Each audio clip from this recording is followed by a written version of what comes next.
আসসালামু আলাইকুম ভিউয়ার্স, আমি আজকে আছি কক্সবাজারের মেরিন ড্রাইভের এক অসাধারণ ভ্রমণে। আজকের ভিডিওটিতে তোমাদের নিয়ে যাচ্ছি এমন এক সৈকতে যেখানে পুরো বালুচর জুড়ে ছড়িয়ে আছে হাজার হাজার লাল কাঁকড়া। হ্যাঁ, আমি বলছি সেই বিখ্যাত লাল কাঁকড়া বীচ নিয়ে, একদম মেরিন ড্রাইভের প্রায় শেষ প্রান্তে। তবে চলো দেখি প্রকৃতির এই মনোমুগ্ধকর সৌন্দর্য খুব কাছ থেকে। আজকে আমরা এসেছি মেরিন ড্রাইভের পথ ধরে। এর আগে আমরা দেখেছি হিমছড়ির পাহাড়, ঝর্ণা, সমুদ্র, এসবের মনোমুগ্ধকর সৌন্দর্য। এরপরে দেখেছি ইনানি বিচের মনোমুগ্ধকর সৌন্দর্য, দেখেছি পাটোয়ার টেকের সৌন্দর্য, আর এখন আমরা এসেছি লাল কাঁকড়া বিচে। প্রথমেই তোমাদের কিছু সতর্কবাণী দিচ্ছি। সেটা হচ্ছে, এখানে তোমরা লাল কাঁকড়া দেখতে পাবে, তবে অল্প পরিমাণে। এটা মূলত লাল কাঁকড়া বীচ না। আমরা যেহেতু প্রথমে গিয়েছিলাম, তো আমরা বুঝতে পারিনি যে মেন লাল কাঁকড়া বীচটা হচ্ছে হিমছড়ির কাছে অবস্থিত।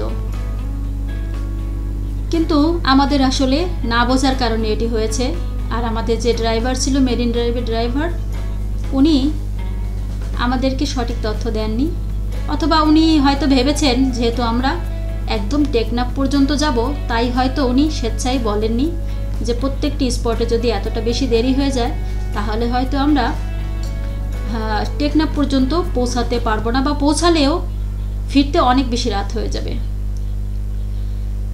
আর আপনারা যদি চান প্যারাসেলিং করতে, তাহলে কিন্তু আপনাকে ওই মেন লাল কাঁকড়া বিচেই যেতে হবে, কারণ ওইখানেই প্যারাসেলিং করতে হয়। ওটা রেজুখাল এলাকায় অবস্থিত।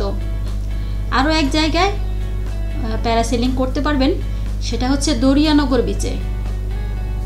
তো চলুন, আমরা যখন এই বিচে এসেছি, তবে দেখতে থাকি এই বিচের মনোমুগ্ধকর সৌন্দর্য। এই বিচটায় আমার যে বিষয়টা অনেক বেশি ভালো লেগেছে, সেটা হচ্ছে এই বিচে এই বালুর উপরে, বালুটা একটু ভেজা ভেজা, এই বালুর উপরে কাঁকড়ারা তাদের পা দিয়ে অনেক সুন্দর করে আলপনার মতো এঁকে রেখেছে। মনে হয় যেন সত্যি কেউ আলপনা এঁকেছে।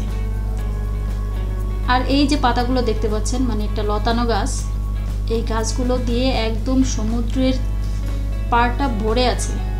অন্য কোনো বিচে কিন্তু আমি এই গাছগুলো দেখতে পাইনি। ফুলগুলো দেখতে অনেকটা কলমি ফুলের মতো। এর পাতাগুলো অনেক পুরু এবং সবুজ, একদম মনে হয় যেন সবুজের গালিচা বেছানো আছে পাড়ে। এই যে দেখা যায় পুরোটা পাড় জুড়ে শুধু এই গাছ, পাশেই বালু আর বালুর চর আর কি। আর বেশ খানিকটা পার হয়ে তারপরে সমুদ্র। এখান থেকে দেখলে মনে হবে যেন পৃথিবী বুঝি ওই সমুদ্রের ওপারেই শেষ হয়ে গিয়েছে, কিন্তু আসলে তা নয়। এখানে দাঁড়ালে সমুদ্রের স্নিগ্ধ বাতাস আপনার মনটাকে ভরে দেবে। আমরা অনেক চেষ্টা করেছিলাম এই সমুদ্রের পাড়ে যে গর্তগুলো আছে এগুলো খুঁড়ে একটা লাল কাঁকড়া বের করার জন্য, কিন্তু দুর্ভাগ্যবশত আমরা চেষ্টা করে ব্যর্থ হয়েছি। মানে যতই গর্তটা খোঁড়ার চেষ্টা করছি, ততই গর্তটা কেমন বন্ধ হয়ে যাচ্ছে, আর লাল কাঁকড়া হয়তো আরও ভিতরে ঢুকে যাচ্ছে। তবে একটা বুদ্ধি আছে, এর মধ্যে যদি পানি ঢালা যায় তাহলে কিন্তু কাঁকড়াটা অনায়াসে বের হয়ে আসে। কিন্তু আসলে আমরা ওই ধরনের কোনো সুযোগ পাইনি। মানে বোতলগুলো আমরা গাড়িতে রেখে এসেছিলাম, যার কারণে ওইভাবে ঢালা হয়নি। তবে আমরা খুব সুন্দর করে উপভোগ করেছি এই বিচের সৌন্দর্য। আপনারা আসলে অবশ্যই এই বিচটা ঘুরে দেখতে ভুলবেন না। অপূর্ব সুন্দর এই বিচ। আর যদি দেখতে পারেন সূর্যাস্ত এই বিচে, তাহলে তো কোনো কথাই নেই। আজকের ভিডিওটি এ পর্যন্তই থাক। দেখা হবে পরবর্তী কোনো ভিডিওতে। সে পর্যন্ত সকলেই ভালো থাকুন। আল্লাহ হাফেজ।